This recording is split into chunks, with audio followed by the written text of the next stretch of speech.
sana lumaki ka pa or kasi love na love ka nila. Okay? Tapos, congrats pala kasi always tough ka when it comes to the school. So, keep it up. Okay? Love you. Irene, happy 7th birthday. Always magiging mabait na bata ka. Listen to your daddy and mommy. Huwag ka lang maging iyakin. Siyempre, kuya ka na. Tapos, ano pa ba? Yun lang. So, happy birthday. Thank you. Sana huwag ka masyadong magsasya. Alam ko, mabait ka na bata.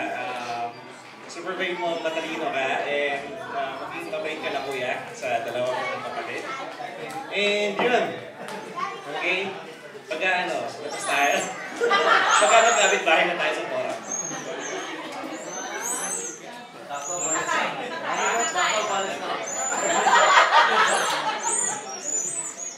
Kyrie, always listen to Mom and Dad. Happy 7th birthday. Okay, Kyrie, I have something to tell you. Do you know, 7 years ago, when we knew that your mom is pregnant with you, we were so happy and shocked. Why? Because you were one of the first grandkids of Mima and Daddy Lolo. Remember? No, because you were in mommy's tummy, right? Why would I ask that? So, sabi ni mommy, tinanong mo daw, bakit wala kaming pictures with your aunties on your mom's side? Right? But from now on, we can promise that we can have more pictures with them. Is that something that you're looking forward to?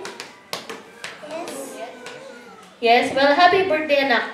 We are very happy kasi we've seen you grow in a person that you are right now. So, the only wish we wanted you to be in the future would be stay as you are, because you already are a good young man. And all your cousins, especially this little silly one right here, loves you so much. And we love you so much. Happy birthday, anak. I love you. Kay Tay, happy birthday! Kiss tita. Oh. Okay. Ayan. Kainin. Oh, happy birthday. Happy 7th birthday. Are you enjoying so far? Okay.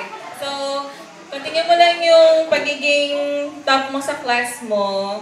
And also extend your patience kay Zoe. And kay Zoe. Lalo na kapag inaaway ka niya, be the bigger person, yakapin mo na lang, okay? Tapos, lagi mo nga alagaan din yung bunso ninyo sa Levin, okay? Happy birthday! Mag-aral kang mabuti, makinig ka sa magulang mo, kay daddy tsaka mami. Tsaka, paano yung pasensya mo? Ang mga kapatid mo, lalong-lalo na kay Zoe.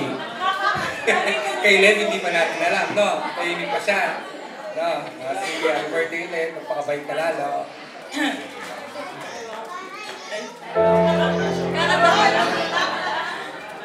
Kyrie! Ayan, okay na. Natupad na yung ano mo, yung wish mo na mag-birthday ka ng ganito. Sana lumaki ka ng may takot sa akin. Joke.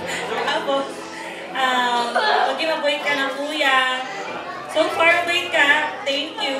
And thank you sa pag-help mo kay Mami, tsaka kay ate and daddy. Para kina Zoe and Levin. Also, yun. Thank you kasi nag-aaral ka na mabuti kahit minsan hindi ka namin natututukan sa studies mo. Nasa top ka pa rin. And ang consistent mo, simula nag-start ka nag-aaral. As in, consistent ka nasa top. Thank you kasi nag-aaral ka na maayos. And yun, enjoyin mo lang yung life. Hindi ka naman pinapressure sa school. Basta papasa ka. Hindi naman kailangan lagi talaga nasa top. Enjoyin mo lang. Yun lang.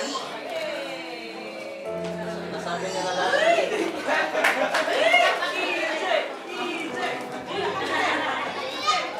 Pwedeng English?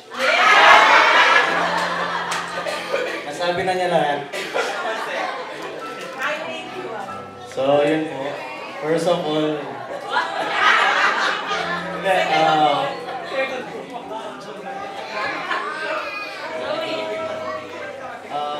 yun po, maraming salamat po sa pag-attend sa birthday po ng panganay namin.